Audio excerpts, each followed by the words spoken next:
السلام عليكم. اليوم في شهيوة ام وليد راح نديرو كوكا كوفير. ان شاء الله راح تعجبكم الوصفه. يعني راح نديرو عجين عادي، لكن كي طيب راح تخرج لنا مورقه وتخرج شابه. ان شاء الله تعجبكم. في هذه المقادير راح نحتاج العجين 500 غرام فرينه، ها هي 500 غرام فرينه، 300 غرام زبده التوريق، 300 غرام زبدة التوريق، بيضة، ملح، مغرف كبيرة تاع السكر، وماء بارد من الثلاجة باش نلمو العجينة.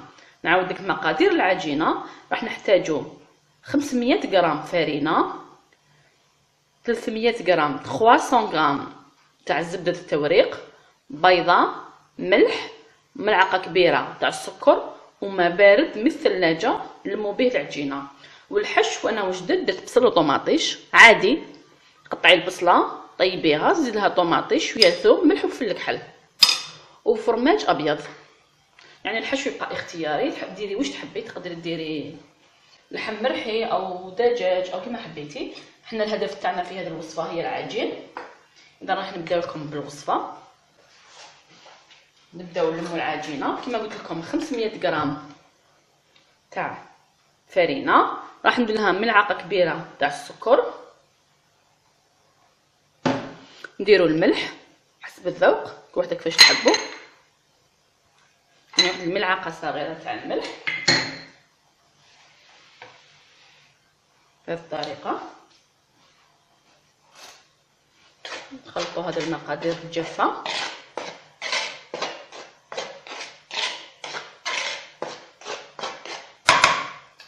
اذا راح نحتاج هذا لاغاب باش نربي زبده التوريق تاعنا. ربوها مباشره فوق الفرينه.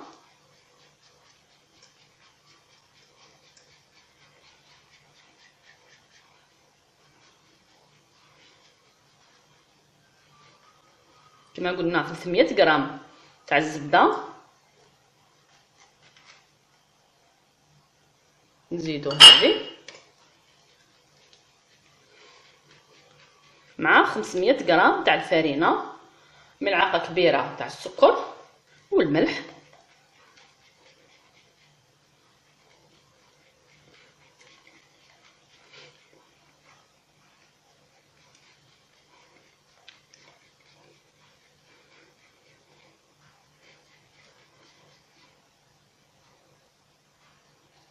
اذا نكمل نربي كامل لا مارغرين تاعنا.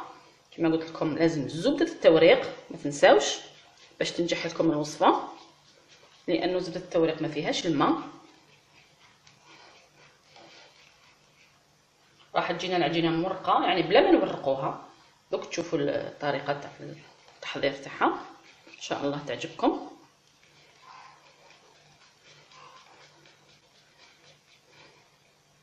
كملوا كامل الزبده تاعنا، ولازم الزبده تكون بارده ما ننساوش.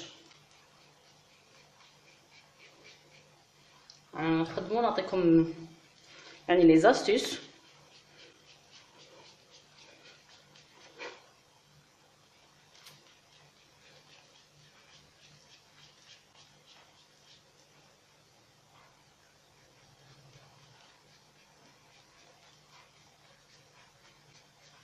يعني قريبا نكملها.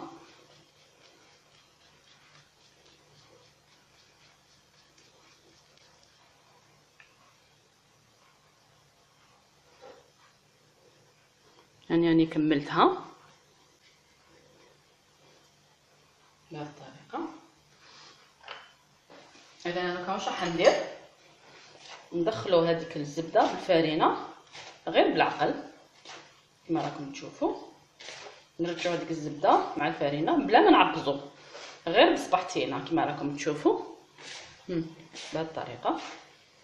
ما قلت لكم راهي عجينه سهله. ان شاء الله النتيجه راح تعجبكم.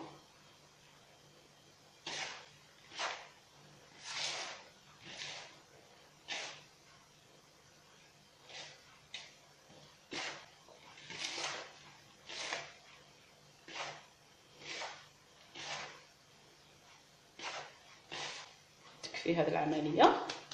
انا نحكم بيضه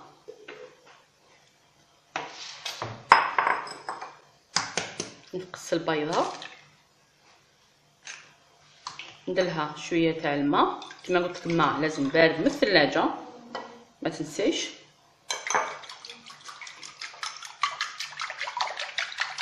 نخلطو مليح، وهذا البيضه مع الماء راح نرونو بها العجينه تاعنا. بسم الله.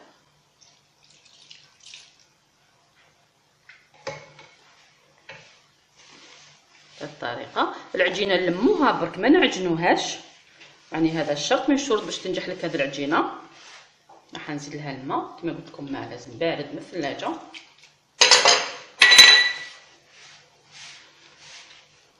نلموا العجينه فقط، ما نعجنوهاش. اذا عجنتيها راح يروح لك هذاك المفعول تاع الزبده، ما توليش مورقه، ما يجيكش هذاك الفيتاج فيها. لموها فقط بهذه الطريقه كما راك تشوفي، لموها فقط ما نعجنوهاش. حنوري لك كامل الطرق حتى باش تنجحي فيها.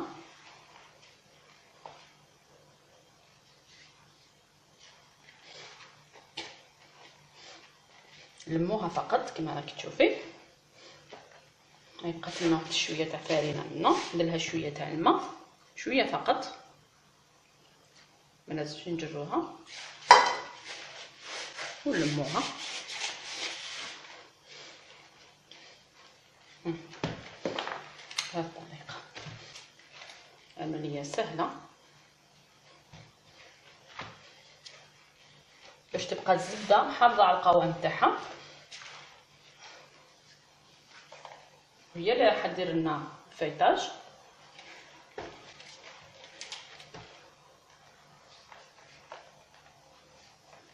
سيو كيفاش نلمو كامل العجين، ما نخلوش العجين في الطبسي.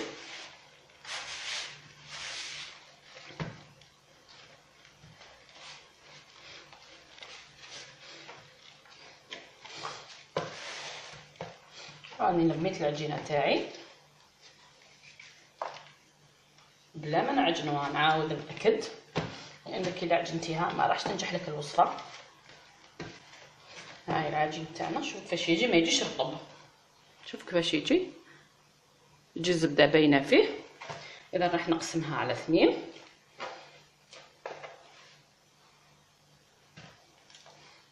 هذا الجزء الاول،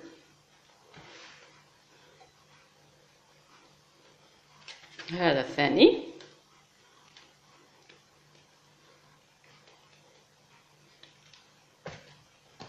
اذا راح نخليها ترتاح ربع ساعه في الثلاجه ونرجع ليها فيما بعد. اذا بعد ما ارتاحت العجينه تاعنا راح نشد القسم الاول، راح نفتحوه بالحلال. دائما نستعين بالفرينه.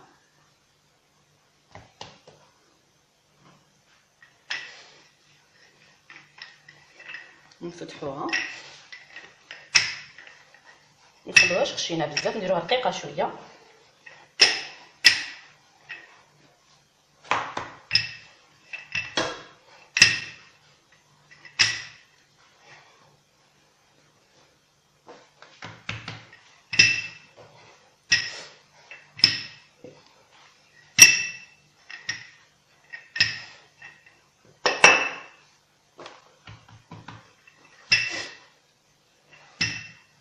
نفتحوها على حسب المول تاعنا،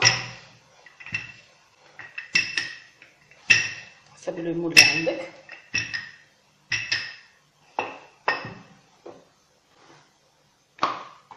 نكون دائما نستعين بالفرينه.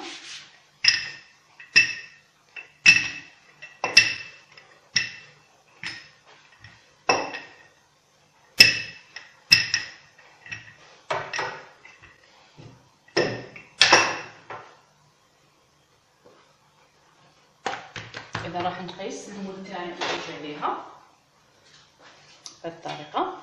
راح نزيد نطول شويه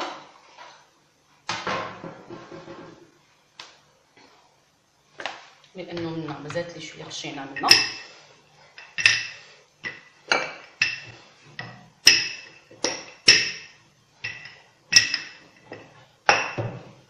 اذا ها هو العجينه تاعي على حساب المول. اذا راح نرفد العجينه تاعي، نحط الموز تحت العجينه. العجينه راهي سهله، ما تخافوش منها. بهذه الطريقه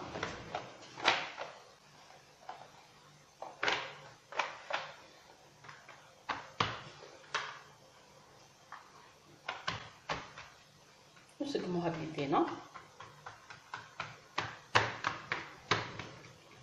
نقطعوا هاد الزوائد غير باليدين، يعني عجينه سهله ماهيش واعره. نحط هاد الزوائد.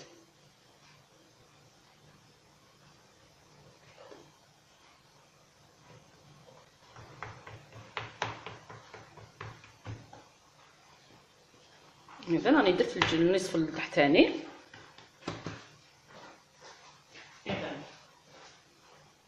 نديرو بصل وطماطيش تاعي اللي كون طيبته، ولازم الحشو يكون بارد، طيبيه يعني من قبل. والحشو كما قلت كيبقى اختياري.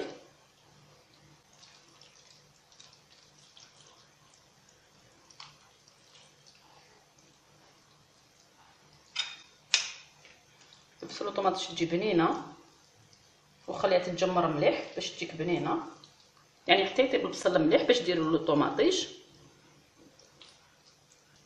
كما الحشوه تاع المحاجب.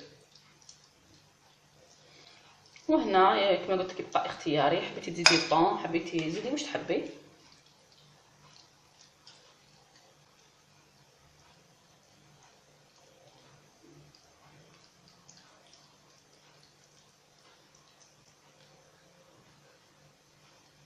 بهذه الطريقه عمروها مليح.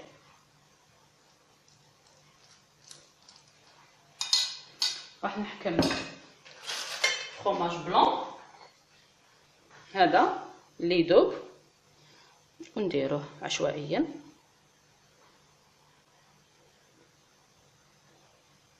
لانه لما راح يذوب راح يعطينا بدنه رائعه.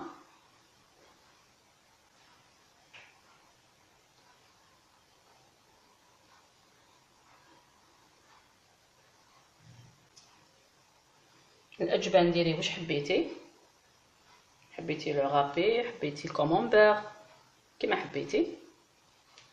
انا راح ندير هذا الجبن الابيض.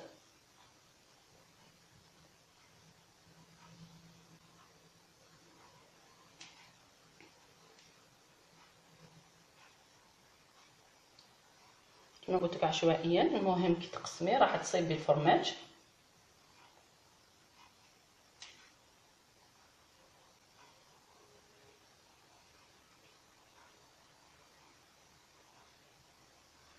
بهذه الطريقه. اذا انا راح نفتح العجينه الثانيه بنفس الطريقه الاولى، نغطيها ونعاودو نتلاقاو فيما بعد. اذا هنا بعد ما فتحت العجينه الثانيه غطيت الحشوه تاعي ونحيت الزياده. اذا راح نقطعوها قبل ما تطيب هذه الكوكا. نبداو بسم الله، نبداو في النص.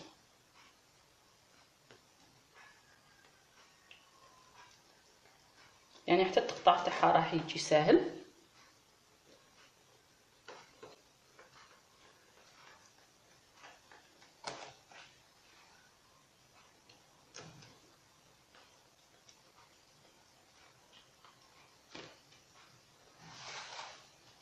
نزيدو هكا على 3 باش يخرجوا لنا مربعات.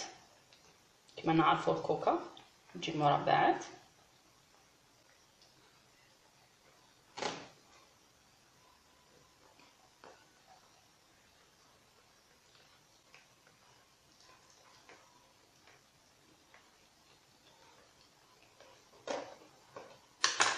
اذا راح ندهنها بالبيض، بيضه خلطتها مليح بالفرشيطه، ندهنوا بها الوجه كامل تاع الكوكا تاعنا.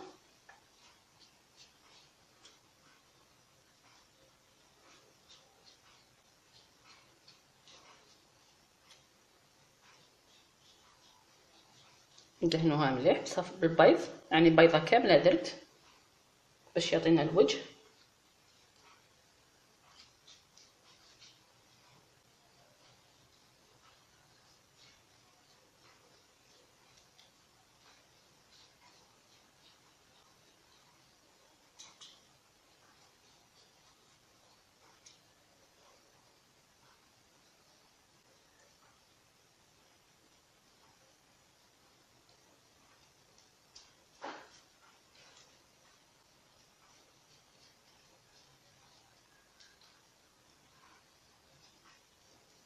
بهذه الطريقة، طريقة سهلة.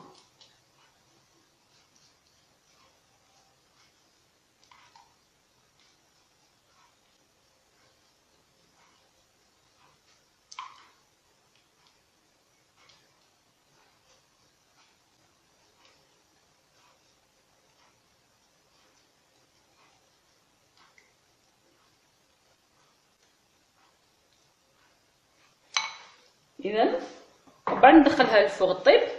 الفرن ملازمش يكون سخون بزاف، انا نديرها في رقم 3، يعني كما طيبوا المسكوتشو او الكيك، وخلوها طيب. كي تشوفيها حمرت من التحت نشعلوها شويه من الفوق، ما نزربوهاش في الطياب. كما قلت لكم الفرن ما يكونش سخون بزاف باش تطيب لكم شابه. نلتقي فيما بعد كي طيب. اذا هاي الكوكا تاعي بعد ما طابت، كما قلت لكم الفرن ما يكونش سخون بزاف. ديروه كيما نطيبوا الكيك، راح تدي لكم الوقت حوالي 45 دقيقه او اكثر. شوفوا كيفاش طابت. راح نوري لكم جزء منها، راني عاود قطعتها بالموس، عاودوا قطعوها كامل بالموس. شوفوا كيفاش جات، شوفوا كيفاش طايبه من التحت. ها هي في طبق التقديم باش تشوفوها مليح. نقسم لكم منها شويه باش تشوفوها من الداخل. شوفوا كيفاش جات مورقه، شفتوا؟ ها هي، شوفوا كيفاش جات مورقه كانها بات فايتي، لكن هي ماهيش فايتي. تبعوا الطريقه وان شاء الله راح تنجحوا فيها. اذا عجبتكم الوصفه تاع اليوم، ما عليكم غير ديروا لي جيم للفيديو وتشاركوا في قناتي حتى يصلكم الجديد. كما تقدروا تتابعوني على صفحتي على الفيسبوك شهيوات ام وليد. والى الملتقى مع وصفه جديده سهله، والى اللقاء.